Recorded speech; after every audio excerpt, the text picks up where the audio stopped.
On passe au sport à 6h06 sur Europe 1 avec du foot et l'Olympique de Marseille à la dérive après une énième défaite ce week-end 1-0 contre Brest en 22e journée de Ligue 1. Eh bien l'OM dit au revoir à son entraîneur. L'Italien Gennaro Gattuso, c'est fini. Il avait remplacé l'Espagnol Marcellino qui devait lui-même faire oublier Igor Tudor. Situation critique donc à Marseille qui n'a pas décroché une seule victoire en 2024, Antoine Bienvaux. Oui, l'OM n'a pas gagné un seul match depuis le 17 décembre, c'était contre Clermont. Dernière déception en date, la défaite dimanche soir face à Brest 1-0. Un revers de trop qui a donc coûté sa place à Gennaro Gattuso. Mais selon l'ancien joueur de l'OM, Bernard Pardo, il ne faudrait pas non plus tenir le coach italien pour seul responsable.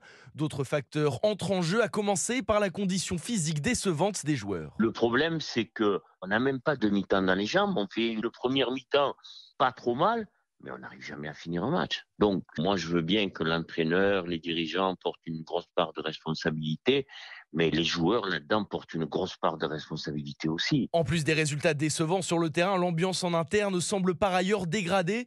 Dimanche, Mehdi Benatia, le directeur sportif de l'OM, a ouvertement remis en question le comportement et l'investissement de l'arrière-droit Jonathan Klaus lors d'une interview sur Canal+.